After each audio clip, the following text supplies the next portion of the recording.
Jensen. Mom had told me to stay in bed, but she hadn't counted on this.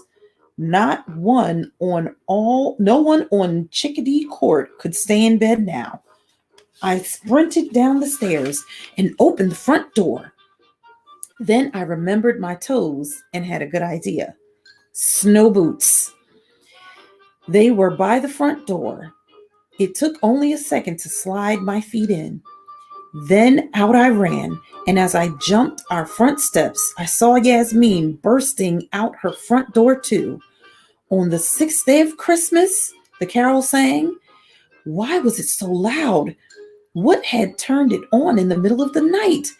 What time was it anyway? Yasmeen and I both ran straight at Michael, but before we got near, he dropped the bucket. The clatter, when it hit, woke him from his daze. He looked at me, then at Yasmeen. His face was terrified. In a flash, he turned and ran right down the middle of the street. I followed, but it was hopeless. In 5 seconds, I was losing ground and out of breath.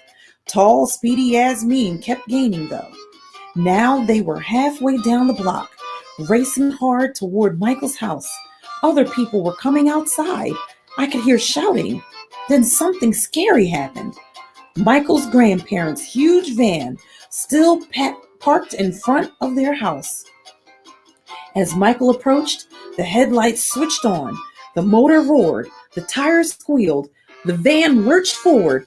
Michael was far enough ahead to veer off and go around it, but Yasmeen hadn't caught up to him. The van barreled ahead. It was coming right at her. Well, my friend, Chapter 26. My legs were slow, but my brain was in overdrive. My best friend was about to be flattened. Michael Jensen was the shape, and the bird thief, and his grandparents. Were they the Mega Menagerie burglars? I was running, my eyes tearing, legs pumping, ribs aching. Then all of a sudden, I wasn't. I was flat on the cold, hard sidewalk. Ow! The jolt shook every bone and scrambled my brain. What had happened? Darn that snow boot! It had slipped on an ice puddle, and my feet shot out from under me. Now my whole body hurt, and my lips tasted salty like blood. But none of that mattered. I didn't matter. I wasn't the one about to be flattened. I rolled on my side and pushed up on a bruised elbow. 9 drummers drumming, 8 maids a milking, 7. The van kept coming. Yasmeen swerved right to get out of its path, but unbelievably, the van swerved too. Behind me, I heard my parents' voices. By now, all the neighbors were running onto Chickadee Court, waving and yelling, trying to prevent a crash. One person had a head start on them all. A slow person, a clumsy person, a person as big as a bear. The collision happened in a blink, but I saw it all. In the headlights' glare, the big bear silhouette hit the skinny kid silhouette. The skinny one flew up and away. The bear stopped and stood in the headlights, defiant, like one man's body could stop tons of metal. A loud squeal, a colossal thud, a burnt smell. Bub! I shrieked, just as Dad lifted me from the pavement. 11 ladies dancing, 10 pipers piping. Dad pulled me close and wrapped his arms around me. I wanted to bury my head in his shoulder and stay there, but that wouldn't change anything. I had to look. There were people clustered all around. I couldn't see Bub. Was he bloody, knocked flat, dead? Bub! Bub! Bub! In all the voices, I could make out Mr. Stone's deep, grouchy one and Mrs. Blanco's, which was high-pitched and squeaky. Mrs. Lee kept repeating, "Are you all right? Are you all right?" Still carrying me, Dad ran toward the van. The headlights remained bright. Someone had gone around to the driver's side. I heard pounding. "Ambulance on the way," Miss Ryan hollered. Sirens, more noise on top of the music. 6 geese a laying, 5 golden rings, 4. Someone laughed. That was weird. Mr. Stone. Look at here in the back, he said. Better get Detective Parakeet around to see this, and I suspect the kids will be interested. As we got closer, I heard something else, something wonderful. Bub's voice, weak but gruff as ever. No, Mrs. Lee, I am not. All right, he was saying. It hurts being hit by a truck. Behind us, Mom breathed a sigh. Oh, thank heavens. Finally, Dad pushed through. But there was Bub on the street. The van must have hit him at an angle. He was off to its right side, half of him in the headlight's beam. He was leaning back on his elbows, shielding his eyes from the glare with his hands. He was wearing striped pajamas. The top was bloody. So were his hands. I couldn't see where the blood came from. His face was pale. He was barefoot. His toes were white and ugly. It was mean to notice toes at a time like this, but I couldn't help it. Professor Jensen stood closest to him. He was talking, but I couldn't hear words. Mrs. Jensen was nowhere around. Neither were Michael and Billy. And where was Yasmeen? How was Yasmeen? I looked over by where she had landed. Too many people. I couldn't see. How hard had she fallen? Now there was commotion around the driver's door. It opened. My mom took over. Gangway, ladies and gentlemen, she said. All right, step out of the vehicle, please. Hands where I can see them. And a partridge in a pear tree. With that, the 12-day lights went dark and the music silent. It was almost as big a shock as when they flashed on. For a moment, the street was black except for the headlights. Then the porch lights at the Ryans popped on, and after that, the lights at the Jensens and the McNitts. Mom reached into the van and shut down the headlights. My teary eyes were grateful. The sirens came nearer. Dad put me down. I knelt next to Bub. Do you hurt a whole lot? I asked. Yup. His voice was wheezy, like he couldn't get his breath. It was scary. This big, powerful guy suddenly seemed so fragile. You're not looking so good. You're not looking so good, he said, either. I wiped my hand across my lip. Blood. Yuck. I tripped. Klutz, he said. What happened to your sidekick? I looked around for her again. This time I found her walking towards us. She was limping, leaning on her dad. There were tears streaked on her face, but there was a brave smile too. She was okay. I don't think I've ever felt so relieved. I stood up, ready to give her a big hug, but of course, I didn't. Too embarrassing. Professor Pop nudged her forward, toward Bub. How do you feel? She asked him. You don't want to know, Bub said.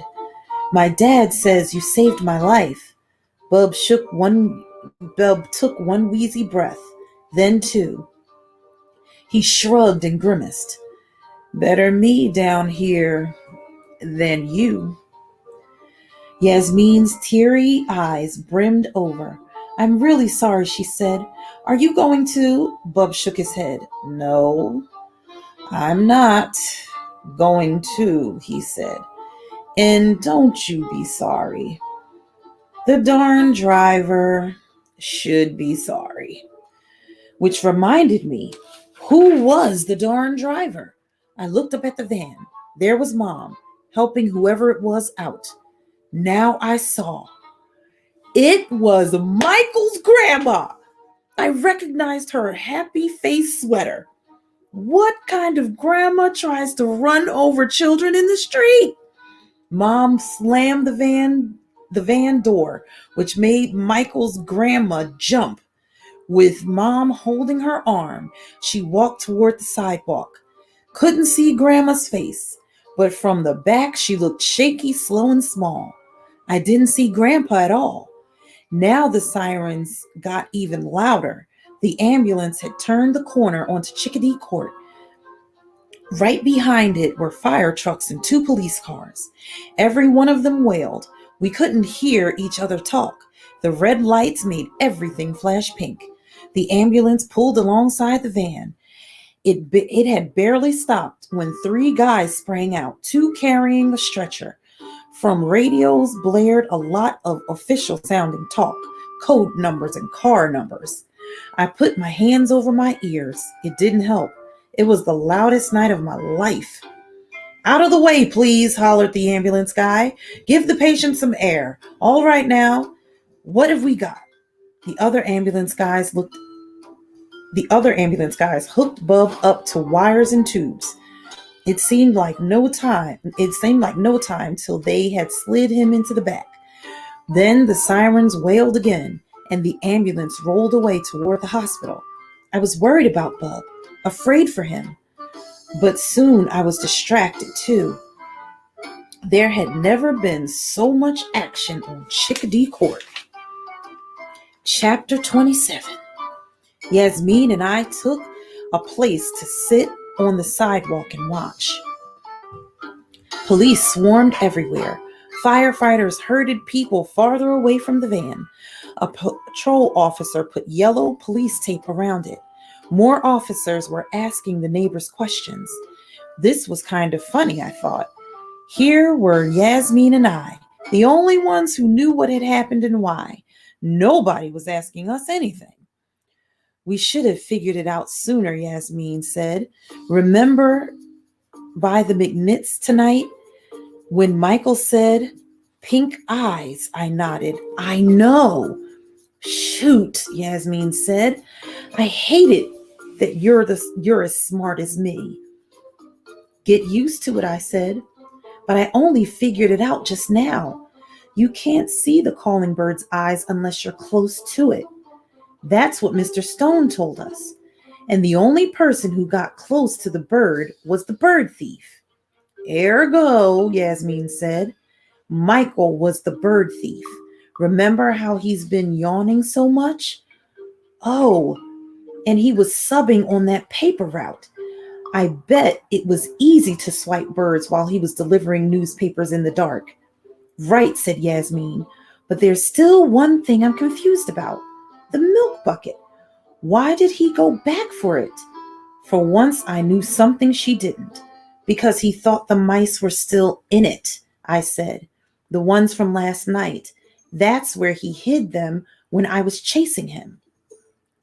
And then you stole them." Yasmeen couldn't help reminding me. "And then I gave them to my mom as evidence," I said. Yasmeen smiled. "Good for you," she said. But I bet she was mad. Oh boy, was she.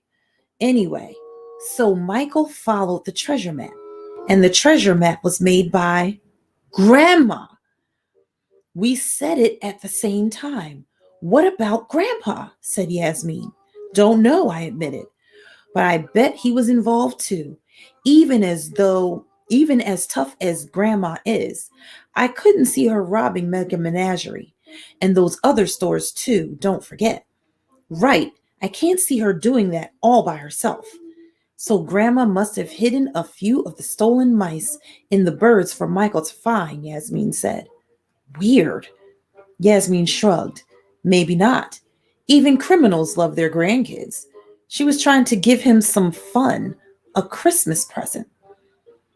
Yeah, I said. And also his parents wouldn't have let him have mice. So she couldn't just wrap them and put them under the tree. She had to be sneaky.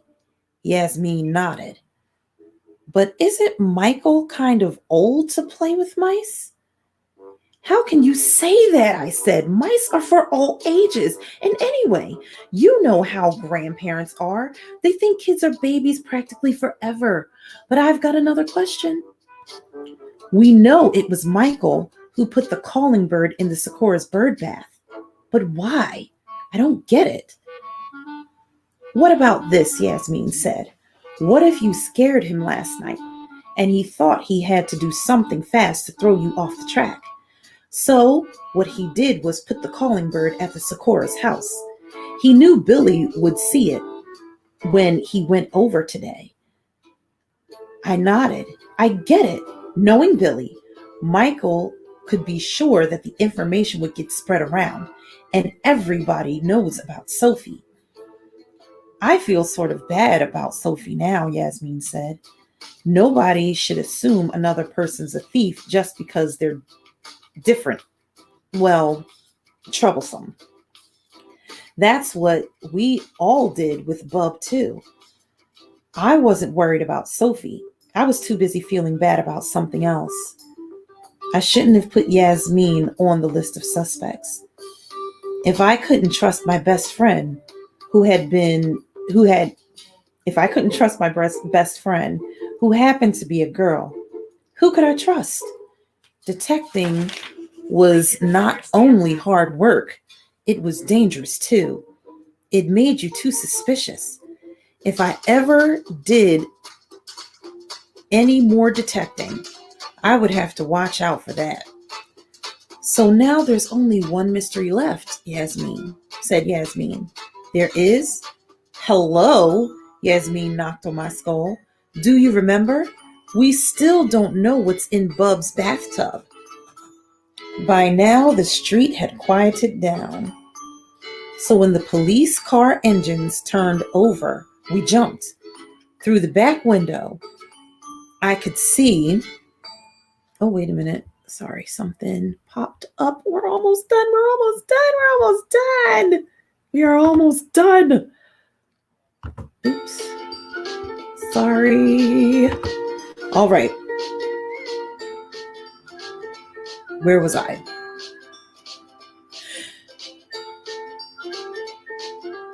Through the back window, I could just see Michael's grandma looking very small. Officer Christians was driving. Mom thumped the roof with her fist as it pulled away. Meet you downtown, she said. I smiled and shook my head. Sometimes Mom is so incredibly cool. There was more laughter from behind the van. I remembered how I heard Mr. Stone laugh before. What was that about? Let's look, I said to Yasmeen. I had to help her up. We walked around the van with her leaning on me. People smiled at us, and I felt important, like someone who has been supporting an injured hero for years and years now. A knot of people, Mrs. D'Agostino, Mr. Ryan, Mr. and Mrs. Swanson, were clustered around the back of the van. We pushed through till we ran into the police tape. In the crash, the van's doors must have popped. They hung open still. And now that we could see what had flown out, we started laughing too. What was it? Is this the last chapter? Yes, it is. This is the last. Oh, no. Next to the last chapter. But they're short. We gotta finish reading it. Chapter 28. Chickadee Court looked like a battlefield with dead and wounded lying everywhere. Most still clinging to their weapons.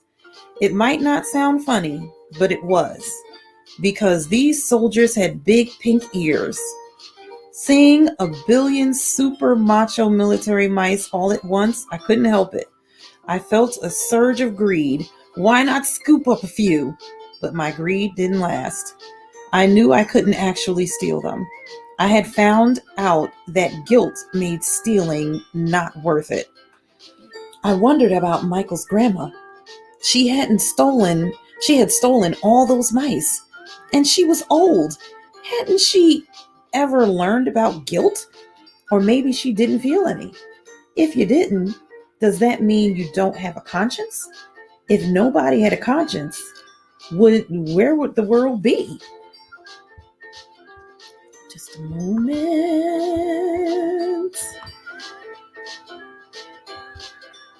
Wait a minute.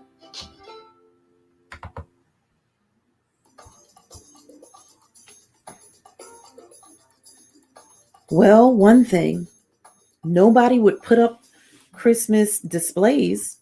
The birds and lights and speakers wouldn't be safe. Stuff would go missing every time it got dark. I was thinking deep thoughts, Yasmeen leaning on my arm, when I saw Mrs. Jensen walk towards us. For once, she didn't look perfect. No lipstick, and her face was streaked tears, maybe. Like Grandma, she looked sort of shrunken, but that wasn't embarrassment. It was the size of what she was carrying. A big, muscly orange cat. Luau. What is this? What is with this ace? What is with the ace detective now? Yasmeen asked. He's yours, I think. Mrs. Jensen handed him to me. I put him over my shoulder and nodded. Meow, Luau said, and it meant, don't drop me. I've been through enough for one day. Where did he come from? I asked. Mrs. Jensen shrugged. I'm not positive, but I think he's responsible for the late night lights and music. He knew it. Luau knew it. Luau, I said. How? Mrs. Jensen looked at Yasmeen. Oh, honey, she said. I'm so sorry. She sniffed and wiped her nose. I was scared she was going to cry. It is awful when grown-ups cry. Yasmeen must have been scared too. I'm okay, she said quickly. I mean, I'll be okay. It isn't your fault. Exactly. Ooh, sorry. A little tight. Mrs. Jensen tried to smile. There'll be time for explanations, for apologies, she said. But for now, this cat, I found him curled up on the bookcase in the living room, the one by the switch. All I can think is he came in when Michael went out.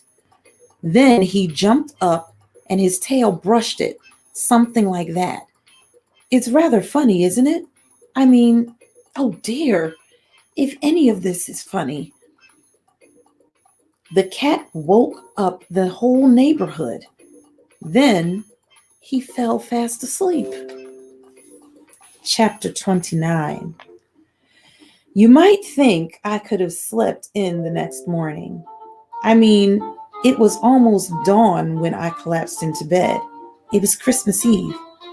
All our detecting was done. So, what was there possibly to wake me up early? The phone. It rang and rang. Don't you think parents should answer when kids are in bed? Shouldn't that be a law, like the Bill of Rights and stop signs?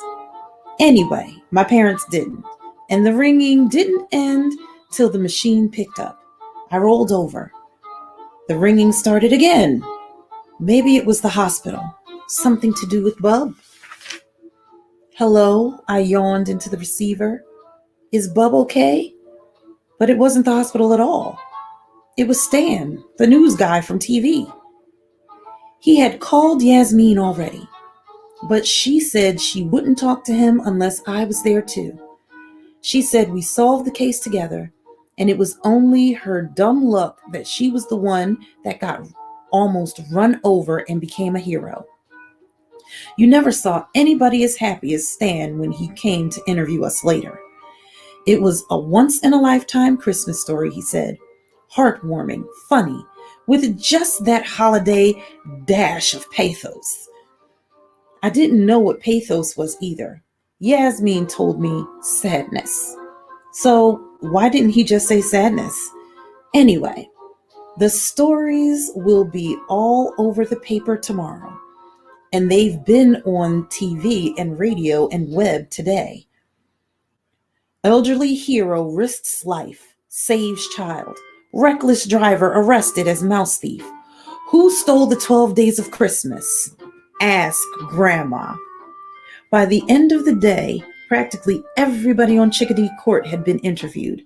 Everybody except Bub, that is, because his doctors kept the reporters away. And the Jensens, they wouldn't talk to anybody. Who could blame them? I wondered how Michael was doing. I guessed now he wouldn't be king of the neighborhood anymore. Anyway, he wouldn't have to go to jail, Mom said. It wasn't his fault he had criminal grandparents. So his grandfather was in on it too, I asked her. He was the one who knew about locks and keys, Mom said. They used to have a lock shop. Apparently John, Professor Jensen, set them up in this new business, Tabby Antiques and Junk. They've never had much money. I don't know. Maybe they were jealous of John's success. Anyway, when they saw how valuable the retired mice were, they decided to grab as many as they could and put them away till prices rose. By then, the burglary case would be cold. Cold, I interrupted. So old, they're hard to solve, Mom explained. And then they'd feel safe putting the mice out at their store. Well, I think we were all perfectly stupid not to figure it out sooner, said Dad. The van was sitting on our street for days. Anyone who spells junk with a Q is obviously some kind of criminal. Mom pulled me close and messed up my hair. It sort of drives me crazy when she does that. I'm not some little kid anymore. Still, it's better than laser death stares. I know it was hard to confess to me about the mice, she said. I know how much you like them. And we can't give you stuff like we used to when your dad was working. It's okay, Mom, I said. I don't think I like them so much now anyway. Seeing a whole pile of them in the street, it's sort of like seeing the 12-day display in the daytime. They don't seem magical anymore. Uh-oh, Dad said. Not even Ulysses S. Mouse? From the way he said it, I had a pretty good idea what I was getting for Christmas. Well, sure, I still want that one, I said. Thank goodness, said Dad. Mom gave me a squeeze. You're not bad for a kid, Alex. From Mom, this was a pretty good compliment. I asked another question. What about Leo G? How did they get by him? That pussycat, Mom said. He's not much of a watchdog. Grandma just brought him a dog biscuit is all. No wonder he was so glad to see her when she dropped Billy at the mouse party, Dad said. So what about last night, I asked. What was Grandma trying to do anyway? Make a getaway, Mom laughed, then covered her mouth. I'm sorry. I know Bub was injured, and that's a shame. But there is a comical side. When the lights went on and caught Michael in the act, she panicked. She ran straight for the van with the mice in it. She didn't stop for Grandpa or her glasses. So she couldn't see, I asked.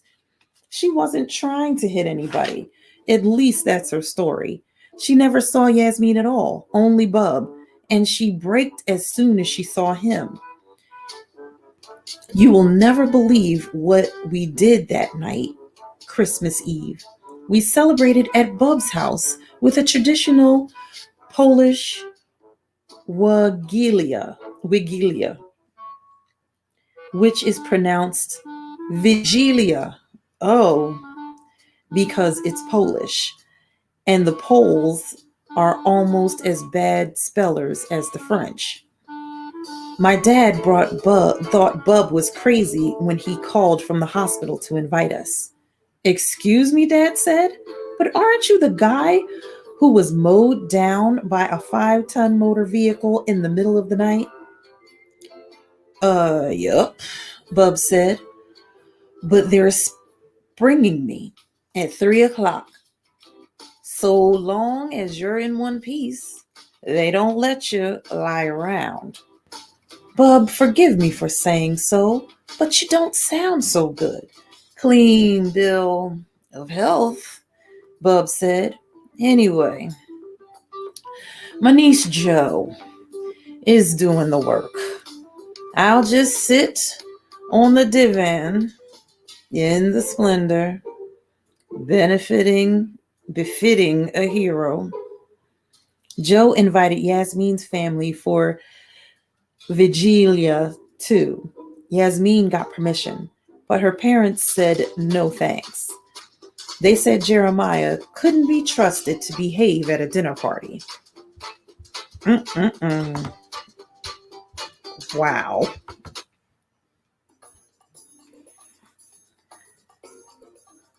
But really, I think they were embarrassed to come. All these years they bad-mouthed Bub. Now he had gone and saved Yasmeen's life. Luau came along too, of course. When Joe welcomed us, he walked in, tail flying, and he leapt into his usual spot on the recliner as if it were his personal throne. Meow, he said when he was settled, and it meant, let's see what's tasty on TV. Joe was wearing a short green dress and fancy shoes. She was grinning. She looked pretty. Bub was on the sofa. His face was papery white. There were bandages on his hands. He was smiling too. Ho, ho, ho, he said. Take a look at the table, said my dad. Take a look at that fish, said my mom. There was a white cloth on the table. There was a feast of food laid out. Most of it weird stuff I never saw before. Weirdest of all was a whole fish with the head and eyes and everything. It was dead. My stomach did a flip-flop. Were we supposed to eat that? At the same moment I saw the fish, the wind must have shifted. Luau sniffed the air. He hopped down from the recliner. I bet he did. He strolled toward the table. Meow, he said innocently. Then he jumped onto a chair and leaned back on his haunches, ready to spring. Oh, no, you don't. Joe grabbed him. We'll save you the tail and the eyeballs, too, if you're good. Eyeballs are the best part, said Bub. Anyway, Luau's been darn patient. He deserves the treat. Wait a minute, Yasmeen looked at me.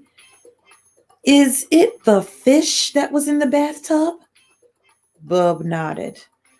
Only it was livelier then. But why keep a fish in a bathtub? Yasmeen asked. Joe explained as we sat down at the table. The fish was a carp, traditional for Christmas Eve in Poland. It wasn't a kind of fish you could buy at American grocery stores. She had gone to a lot of trouble to find one. Isn't a carp a goldfish? Dad asked. Were we going to eat a goldfish? Joe laughed. Only a goldfish cousin, she said, which didn't make me feel that much better. Most Polish people are Catholic, she explained. On Christmas Eve, we don't eat meat. So they eat carp. It's hard to get fresh fish right before Christmas. So people buy them live, keep them in a bathtub. It's part of the tradition. We didn't want you to see us killing the fish, said Bub. Not at your tender age. Now I understood. That's why you asked us to leave the other day. Yasmeen winced. You killed him and put his poor dead carcass in the cooler? Joe made a face. It wasn't pretty. I'm sure he had a happy life, said Dad. And now he looks delicious. Shall we eat? Not yet, said Joe. She told us first there was a ritual called sharing the opłatek, which is pronounced the opłatek. which is pronounced Opotek.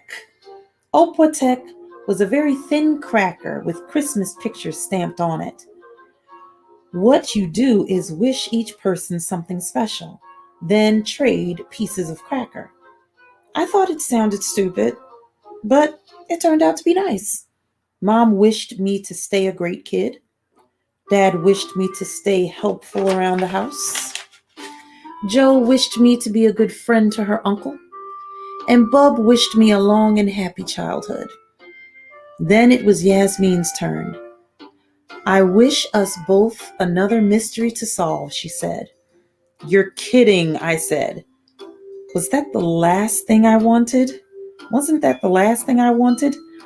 Didn't I hate detecting? Except maybe I didn't. It had been fun to have something to think about besides lousy Luigi. Fun to do something real. And maybe the next mystery would happen in the spring or the summer, sometime when the weather was warm. It was my turn to wish something for Yasmeen. I could see she was impatient, eager to eat goldfish, I guess. I wish you the same thing, I said. Another mystery. We high-fived and luau meowed. This time it meant Merry Christmas. The end, my friends. It was who I thought it was the second time, I think, when Mrs. Miggins looked at the grandmother and said, haven't you been here before? I've seen you before. And the grandmother was like, no, I've never been here before. It was Michael and Billy's grandmother I guess they stole the decorations to hide the mice in there. And then Michael would go back. He would get the mice, put them in the pail, take them home, bring the pail back. Oh, crazy. Now they realize Bub is a great guy. Mr. Stone has a sense of humor. And it was the grandmother. I knew it because remember, she worked out. Anywho, we have gone way over time. For any of you who stayed with me, thank you so much. I am so glad that I had the opportunity to finish this great book with you. So I'm going to give you a little tease.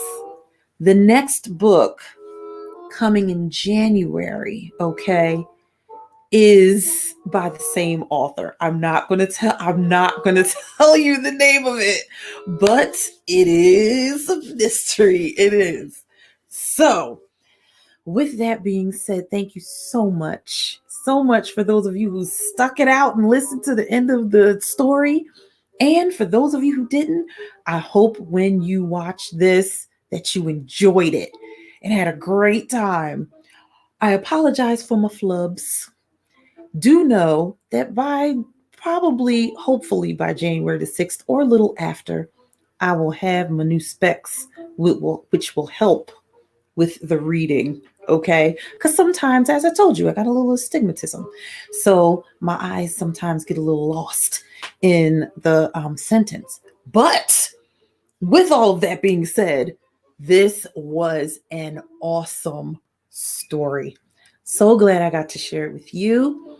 I look forward to seeing you on my birthday on January the 6th, right back here on Miss Hope's Reading Hour. Thank you so much for allowing me to come into your homes, your computers, your phones, and read these stories for you. It is my joy and honor. With that, my friends, I will say goodnight. Have a wonderful and healthy and safe rest of your holiday season. And I wish and pray for you the most wonderful year you all can ever experience. Okay? Until the 6th, my friends. See you next